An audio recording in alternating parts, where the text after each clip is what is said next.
Good morning, everyone. I am Aaron Taylor, Executive Vice President of Sutherland Institute.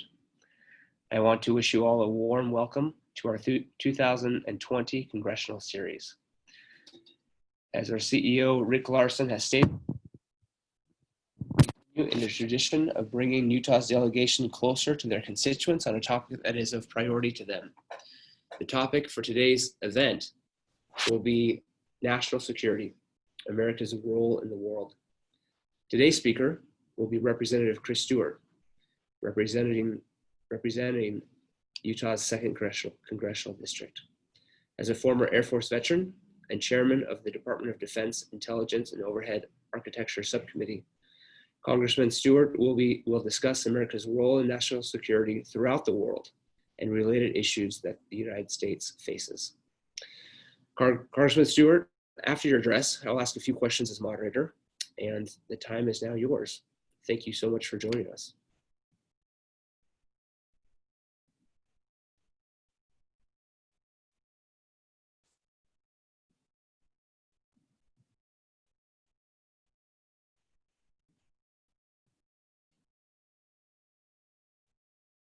Congressman, can you hear me?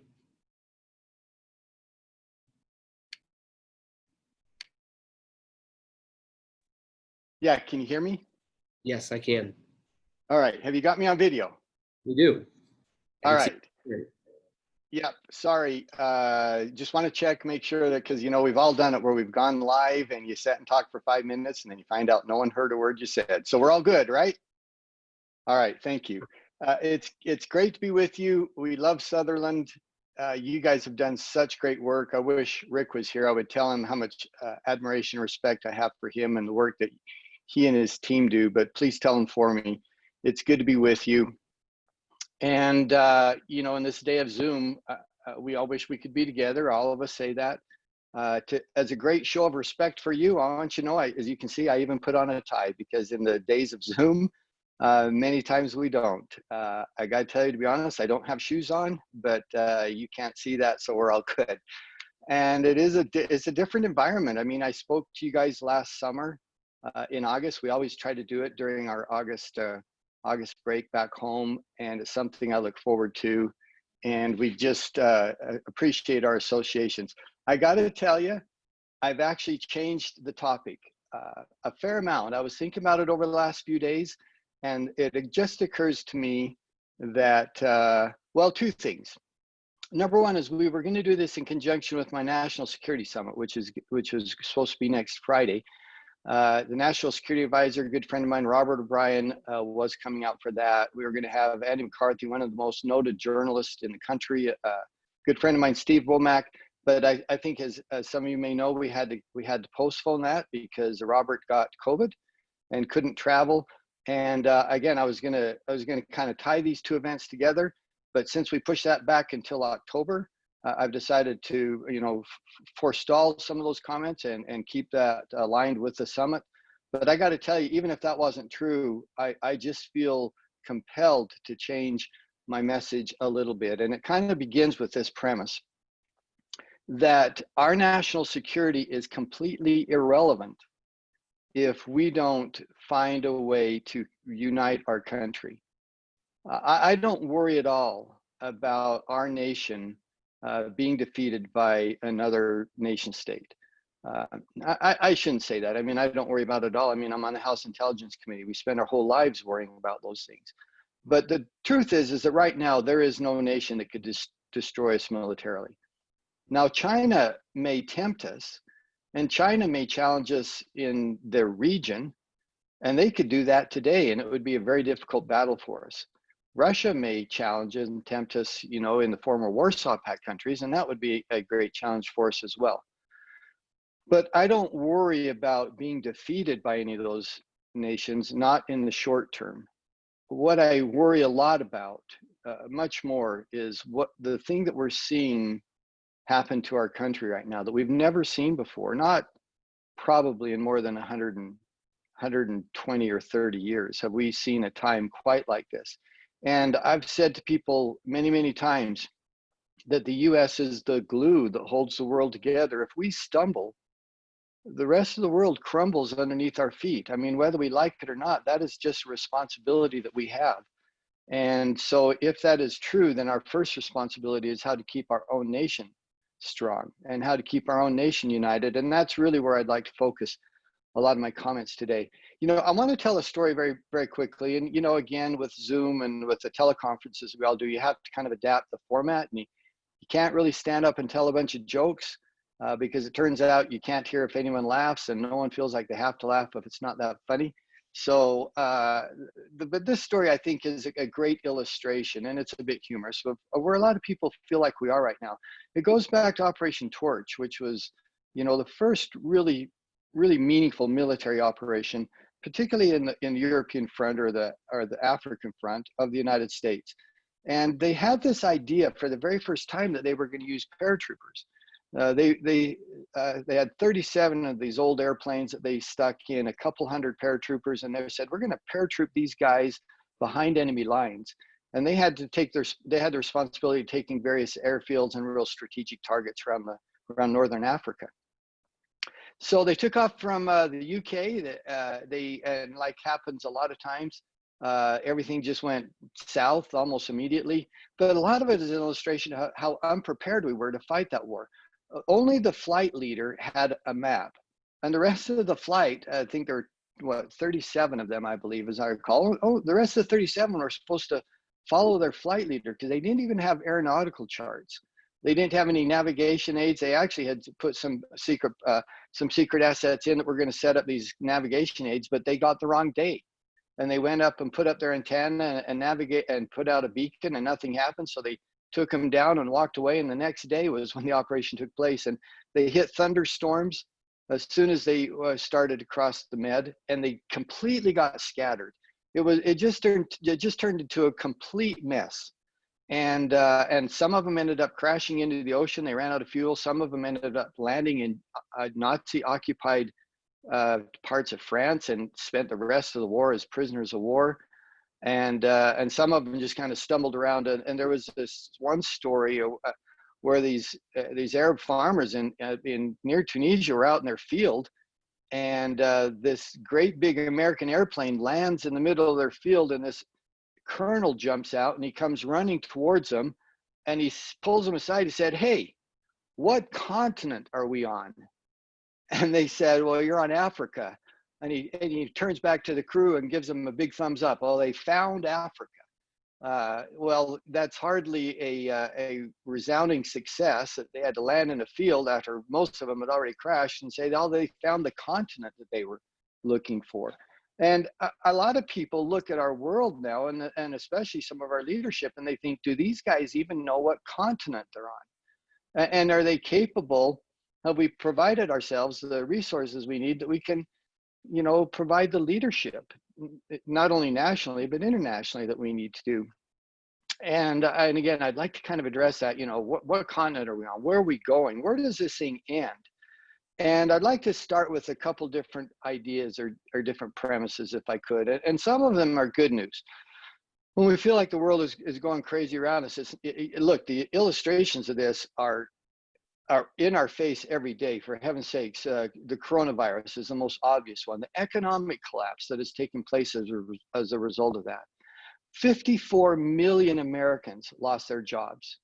Now, we've clawed back millions and millions of those, but we still are in a deep, deep economic hole. We had the largest collapse of our economy in the second quarter that we've ever seen.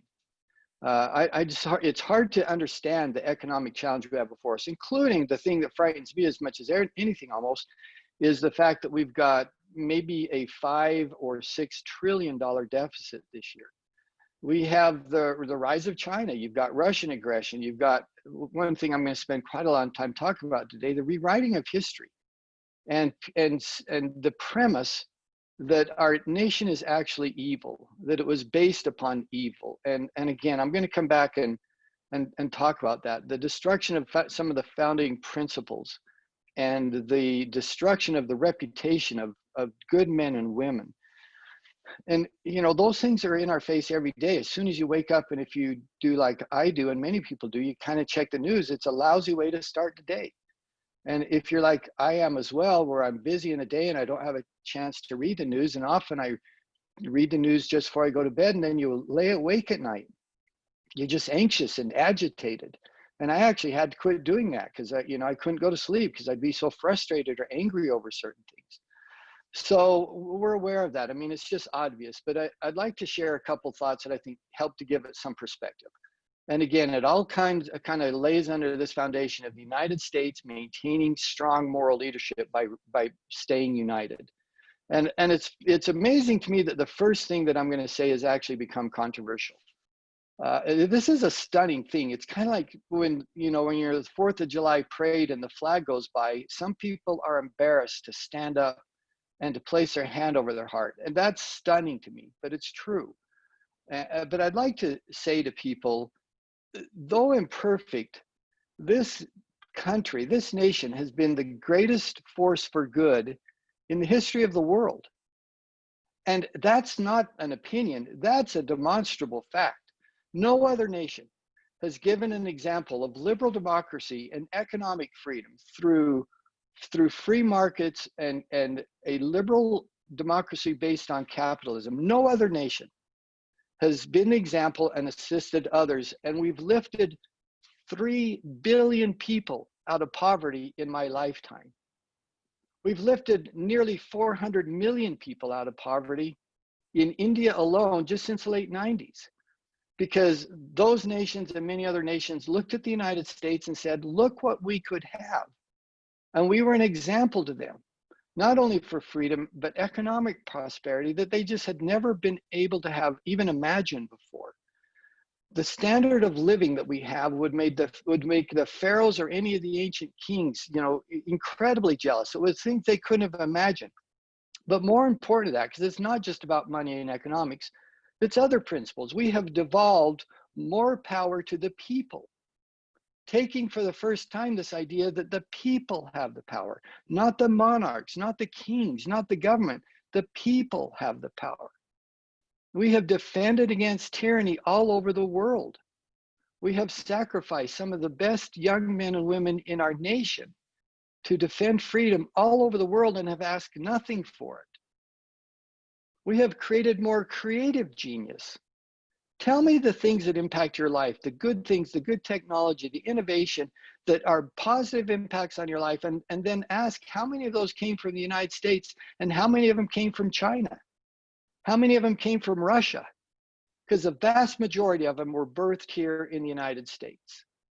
And the last one I'll mention, I think this is incredibly important. No other nation is nearly as generous as is the United States. I mean, we far surpass any other nation in our charitable giving, in the generosity that we show the needy and the poorest and those who need our help among us. No one else even comes close. And I could go on, but I'll just say, taken together, I think it's clear what a positive force for good the United States has been. And again, anyone who doesn't recognize that, I can't imagine what they're thinking. I really can't imagine someone whose beginning premise is the United States was the foundation was evil and that we've been evil ever since, because some people actually believe that. And that's why they say we have to tear this down and start all over. Now, having said what I just did, and that is the United States has been a great force for good, I think the second thing I want to recognize is that we are not perfect. And we've never been perfect. And honestly, I don't think we've ever claimed to be perfect. We have been led by imperfect men and imperfect women through our history. Now, some of them were good people. They were just struggling to do the right thing, but in some of those cases, they failed. Now, it wasn't because they didn't have good intentions or they weren't, trying to accomplish something good. They just simply weren't up to the task, perhaps. Having said that as well, there are some of them leaders who just simply weren't good people. In some cases, they were selfish or arrogant, or they were power hungry. And that's the thing that I think we see often, is that they're this lust for power. And sometimes they were just weak leaders. And we haven't implemented all of our laws perfectly. We haven't divided our responsibilities nor our economic resources always perfectly. We haven't guaranteed religious liberty always perfectly. And some of our foreign policy has been a failure. But again, if your measure is perfection, there is no other nation that comes closer to it than the United States. But we do have our imperfections, and we always have. And frankly, we always will. No nation, no people, no man, no woman will ever be perfect, but we have to keep continuing to strive. And I think it's fair to say, too, that despite those imperfections, we have gotten better. And this is, I think, the key to this, is to recognize that in almost every meaningful way, we have gotten better. Everything from racism, we're far better now than we were before the Civil War. We're clearly better now than we were during Jim Crow. We're clearly better on racism than we were in the 1950s and 60s. We still have a ways to go. There's no question about that. But I think it's fair to say that we have tried to be better, and in many ways we have become better. Care for our environment. I mean, the truth is that we have cleaner air and water now than we've ever had in our nation's history until, since the Industrial Revolution. The income distribution is more fair and more skewed toward the middle class than it has been in almost any time in our history. I was reading recently in the 1950s, it would take now, America now would only have to work 3 months, only 3 months of the year to have the same living standard as what we had in the 1950s. In the 1950s, the average size of American home was only 1,200 square feet. A family averaged 1 car. And I think those are great illustrations of how we have, come a long ways as far as the actual standard of living for most Americans. We're better now than any previous generation. And the last thing I'll say is, I guess, my thing 3. And this is, I think, so important. And when we say that, look, I don't back away from the idea of American exceptionalism. I think, I've been told by some, hey, you can't say that, it offends people. And look, I just think it's true. Once again, I will stand for the flag when it goes before me. I will stand for our national anthem. And I appreciate this idea that we are an exceptional country. That doesn't mean we're better people. It doesn't mean that we're some gift from God that made us better people. That's not true. As I said, we're imperfect people who are striving. The thing that makes America exceptional isn't necessarily the people, it's the founding principles, it's the documents. The Declaration of Independence, if you care about human rights, the Declaration of Independence is the greatest document ever written on human rights. If you care about freedom, the Bill of Rights is the greatest document ever written to guarantee human rights and individual rights. The Constitution is the greatest document ever written to propose, this is how you guarantee liberty and freedom to an incredible group of people. So this idea of American exceptionalism, again, it's not that we're better than another nation, but it's a sincere belief that our founding documents, the founding principles, are as near perfect as anything that has ever been given to us to set and to govern a society or a people, which is why, by the way, and I'm so grateful that other nations have tried to emulate it. Since the creation of our nation, since these founding principles have been forward, dozens, if not hundreds of nations around the world have tried to emulate it, have crafted their constitution and their documents much like ours. Some of them have not been successful, but many of them are. So, these things aren't mutually exclusive. You can be a good country and not be a perfect country, but still be striving to be better.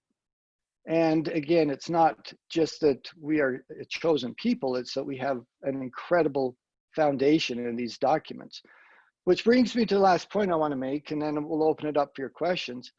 I worry a lot that, I said, I don't think another nation can destroy us. But I worry a lot that we may destroy ourselves, that we may commit national suicide in a way. And look, I could go through a long list of things that would illustrate that a healthy nation wouldn't do these things.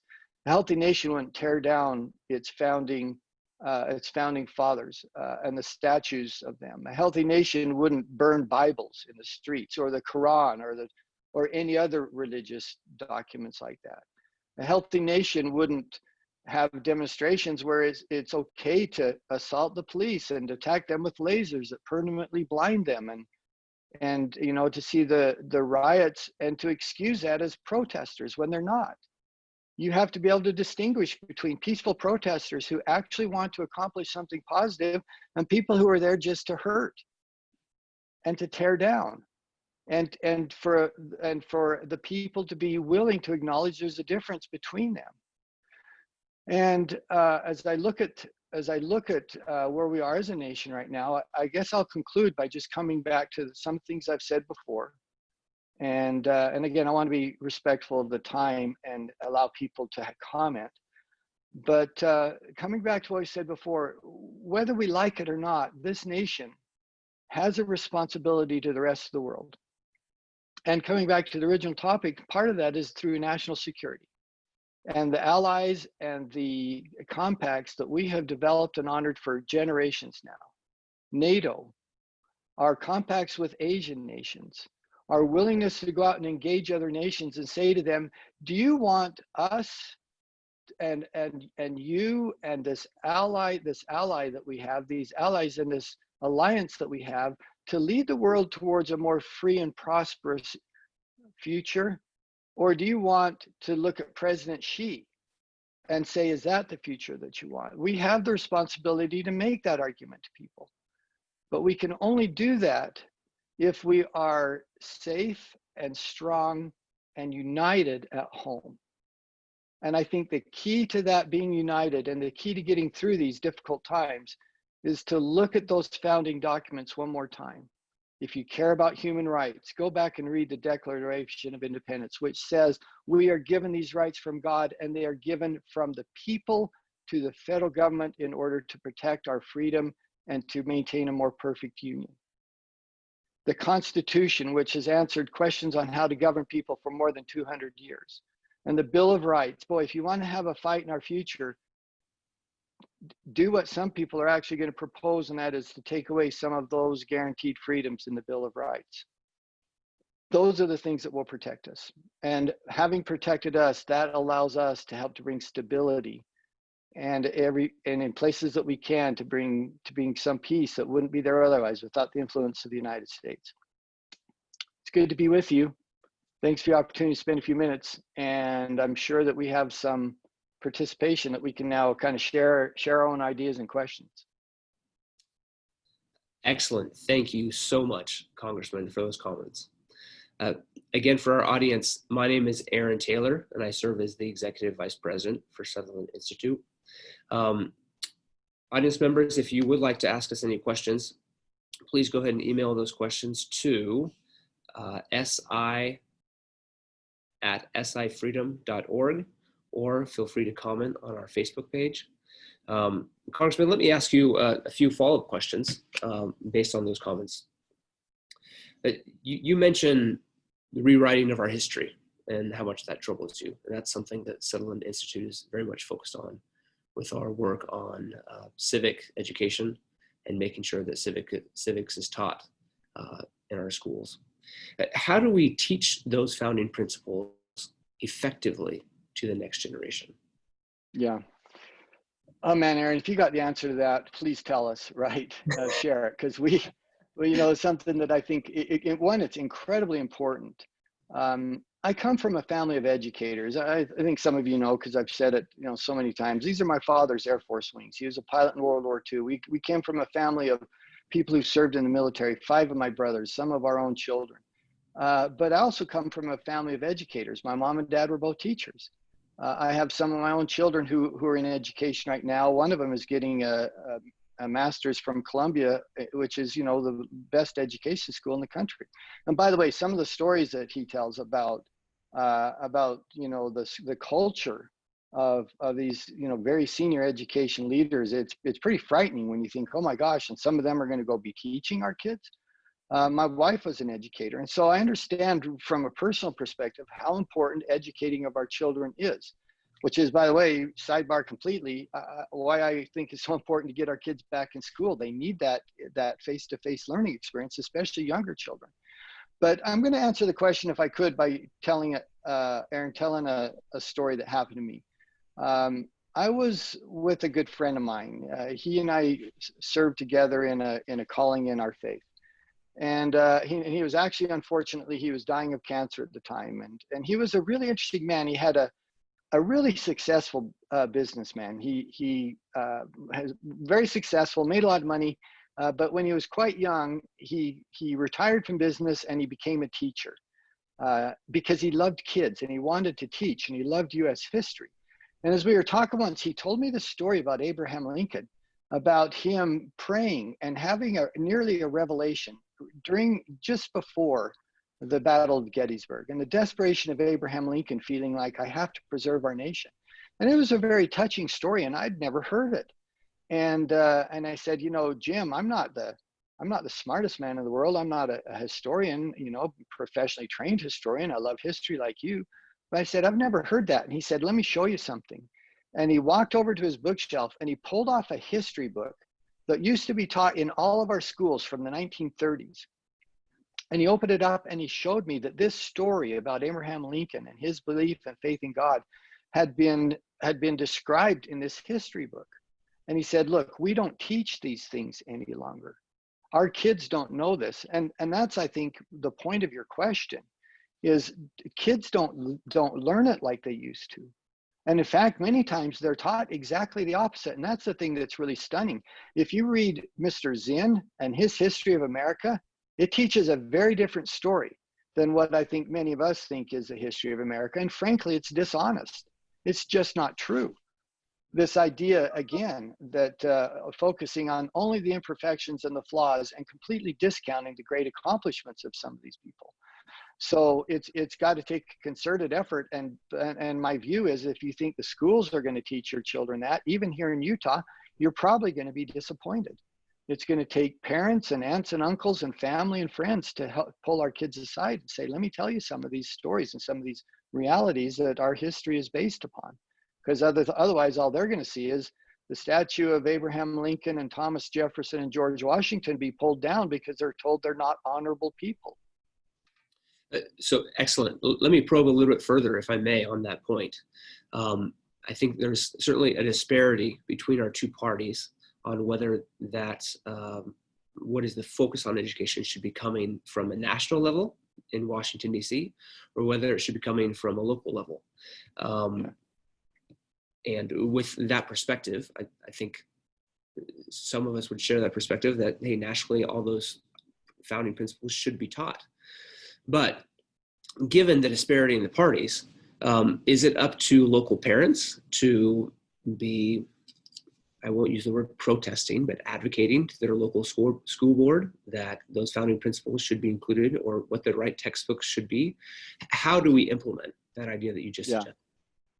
Yeah, so there's actually, I think, a very important principle at play here. And interestingly, it goes back, and I actually wrote about this briefly in one of the books that we wrote, and that is, it goes back nearly 400 years. This goes back, more than 150 years before the founding of our country. It goes back to Jamestown, because this first Anglo-Saxon colony in the Western Hemisphere, in our country, Jamestown, one of the things that they said, one of their charter principles, the idea, this concept that every community would educate their own children. Now, before that, the vast majority of people had no education. The organization that took responsibility for education was the church, but they simply didn't have the resources to educate everyone, so they educated the elites. And everyone else was left basically with no education. And they said, no, we're not going to do that. We're going to educate every child. Every community will be responsible for it. That was the right principle, and it's still true today. I think every community should be responsible for educating their kids, not the federal government. If you want to change the education curriculum, you can do that through your local school board. You can do it through your superintendent or through state legislators or the governor. Try doing it back in Washington. It's nearly impossible to do. It's frankly nearly impossible for me as a congressman to have influence on national education policy, let alone some poor mother or father who's just concerned about what their kids are being taught. So, I mean, the short answer is I'm really glad that education policy still relies and resides in the states, and it should, and in the local community, the local school boards, as it should. But the second answer to the question is very simple, and that's the parents need to be involved. They need to demand that the local school board and local educators do educate their children in things that are important to them. Because if they don't ask for that, even here in Utah, they're going to be disappointed in some of the education outcomes that they'll have. Okay, excellent. Let me ask you this question, Congressman. Going back to some of the questions that are coming from the audience on what was originally today's topic, national security, America's role in the world. What do you view as America's greatest threat today? Oh my gosh, I get asked that all the time. You know, again, sitting on the Intel Committee, having had the opportunity to travel the entire world, from Moscow to Beijing to Western China with the Uyghurs, to go out and try to observe the million plus Muslims that are being held in concentration camps in Western China, to Africa. You know, cybersecurity, quantum computing, which is an incredibly important dynamic in the next, 8 to 12 years. The threat of CRISPR, which could potentially, unleash a virus, for example, that's specifically genetically modified to attack Americans or Caucasians. I mean, the list goes on. But funny, I was asked that question about, well, it was nearly 4 years ago, because I just come back from Moscow, and it was just before the 2016 election, and I was doing an interview much like this, and someone asked me, what's the greatest threat facing our country, just as you did. And without thinking, I said something I'd never said before. And you're not going to find this a satisfying answer, so I'm going to answer it this way, then come back and answer it more generally. But I said then, it's that no one knows what is true anymore. And I really believe that. I am asked all the time, where can I get information? How can I find out what's true? Because there's so much active deception around us. And that is if there isn't a foundation that we accept these truths, these principles, or these facts as being true, and if you don't have that, then nothing can be built upon that. And by the way, in the last 3 years, it's just gotten worse. I mean, our trust in the media has been destroyed because of their active deception. Our trust in some political organizations has been destroyed because of active deception. It's worse than it was 3 years ago when I first answered it, that no one knows what is true anymore. Now, let me answer your question, or the individual's question, I think, how they intended it. And that is, what do I think is the greatest threat from a national security perspective from actual outside organizations or nation states? And I got to tell you, it's very difficult to answer, and it depends. We see the presidential daily brief. We have access to that information, and it shifts from time to time. I mean, the focus is, I can promise you this, the greatest threat facing our country is not Islamic terrorism. Now, and that's where we've spent a lot of our time and effort and a boatload of our money over the last generation. But while we did that, we ignored nuclear proliferation. We ignored the rise of China, particularly militarily. We ignored Vladimir Putin and his excursions in trying to rebuild the former Warsaw Pact. I think those are far more dangerous for us. So, I mean, it's impossible to answer that question. And I like I said, I know that's not satisfying, but it really is the truth. It depends. And we're able to defeat or tamper down some of those threats. So, for example, a couple of years ago, the thing that really kept me awake at night was the cyber threat. We instituted some policies and made some changes that have kind of tampered that down a little bit. And now it may not be the greatest threat facing our country. Now I look more towards China and Chinese aggression in Hong Kong and China's potential aggression in Taiwan. And that's the thing I think that is more immediate for us. So the challenge is that these threats kind of ebb and flow, and you have to be willing to adjust and stand before all of them. Excellent. Let me probe a little bit further again on the China point, because that is mentioned so much in the media.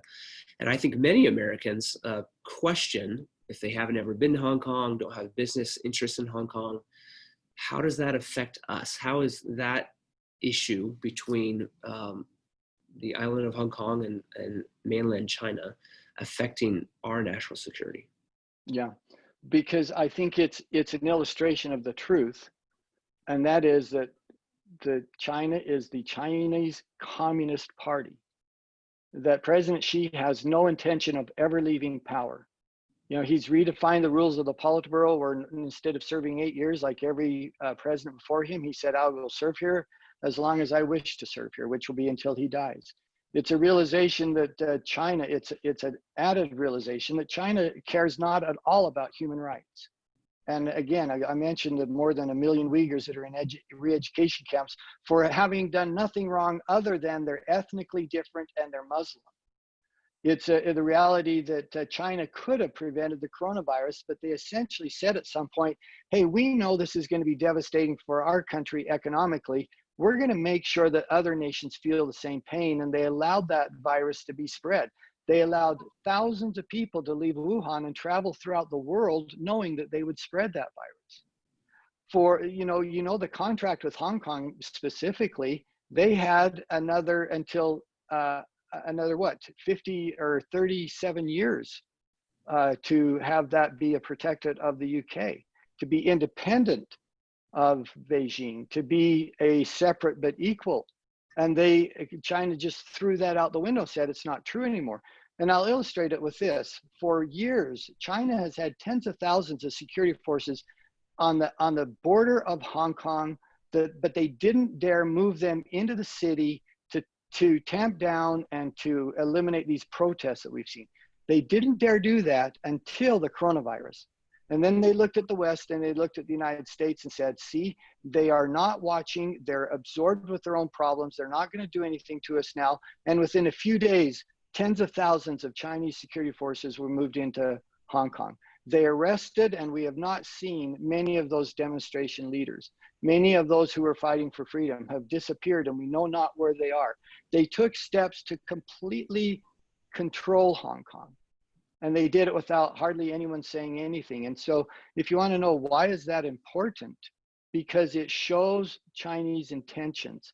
And when they say, and they're very open about this, and I'll conclude with this thought, this isn't, our intelligence analysis. This is them openly saying by 2048, the 100th anniversary of the creation of the Communist Party in China, they intend to be the single dominant force in the world, militarily, diplomatically, economically.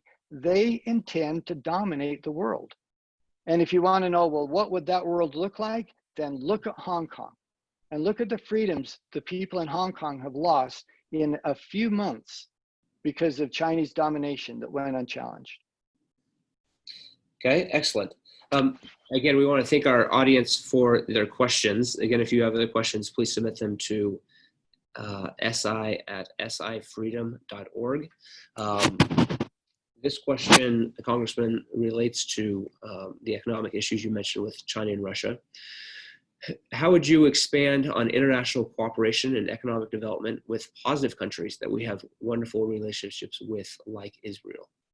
Yeah, that is a great question, and I'm so glad that that they asked that, because it's one of the things we don't talk about very often. One of the great advantages that the United States has around the world is that we have friends, that we have allies, that we have people who believe the same things that we do, or nearly the same things, and that we honor those alliances. And that's generations old, and it's so important for us to do that. So if you talk about Israel, if you want to counter the rise of Islamic terrorism or the threat of what that might be in the region or even globally, it's important that we have Israel as a partner with us. The intelligence that we share with Israel, some of the operations that we share together, and the both of us standing together to say, here is a liberal democracy. Here is a nation that respects human rights and the rights of minorities and the rights of women, but they're in a neighborhood where most of their neighbors don't. And so obviously they're much stronger if the United States stands with them, and we're much stronger in the region if Israel is a partner and a friend. We can go, as we have done over the last few years, we can go to New Zealand and Australia and Japan and South Korea and Malaysia and Vietnam and a host of other countries and say, look, partner with us. Let's us have a trade agreement. Let's have a regional trade agreement. China doesn't have to be the only partner that you look to for economic aid or for economic partnerships. We can go to NATO and honor that alliance when it comes to Vladimir Putin. I mean, the bottom line is the United States is far stronger with our friends. And one of the great strengths that we have, unlike Russia, who has no friends at all in the world, they just have people they compel to work with, and China, who has no real friends in the world, they just have nations they are compelled to work with. They force them to work with them. We actually have friends and allies. And we need to, I think one of the most important things is to take advantage of those friendships, those things we have in common to stand together against some of these threats that we're facing. Excellent, thank you. Let me divert a little bit and go back to the topic you mentioned about being united and questions on race. This question is, many people are struggling today to reconcile America's history of racial inequality before the law with the inherent goodness of America that you have highlighted in your address. In such a polarized political age, how do we help people achieve that kind of reconciliation instead of rejecting the exceptionalism, rejecting American exceptionalism? Yeah, I tell you, that is a delicate question. And I guess I would start with the premise that we can do it. Because some people are so frightened by it that they don't want to talk about it at all.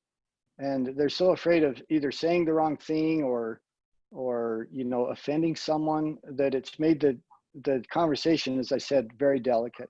And I think that the key to it is kind of the premise of my talk, and that is, look, we understand that the slavery was a terrible stain on our country. It was a terrible stain on our history. But we recognize that. We fought the Civil War to change that, and we have tried to get better since. We recognize that the Jim Crow laws perpetuated some of that racism, that the civil rights movement of the 1960s, of which, by the way, the Republican Party led, that we were fighting against Democratic Southern senators and congressmen to implement those civil rights reforms. But it was incredibly important to step forward to getting better. And then finally recognizing, okay, well then, are we finished? Is everything perfect right now? No, the truth is that we can still do better. But I don't think, because we have been imperfect in these things now, and there are still some of those elements that may exist, that we therefore say, well, the United States is an evil country and we should destroy it and tear it down and start over. But again, that sounds extreme, but I'm telling you, there are many people who actually believe that. And you've got to be able to reconcile those two things. Yes, there were mistakes made in the past. We have tried to do better. We can continue to get better, but that doesn't mean that our nation should be, or our history, or the traditions of freedom and democracy, those principles, that those are therefore so fatally flawed that they can't be defended. It's just not true. And I'm going to say this quickly, and then we can move on. But I mean, one of the really smart things that some of these advocates have done is they've tied racism and the fact that we have disparate outcomes because of our economics, which is don't guarantee perfect outcomes, they guarantee perfect opportunities.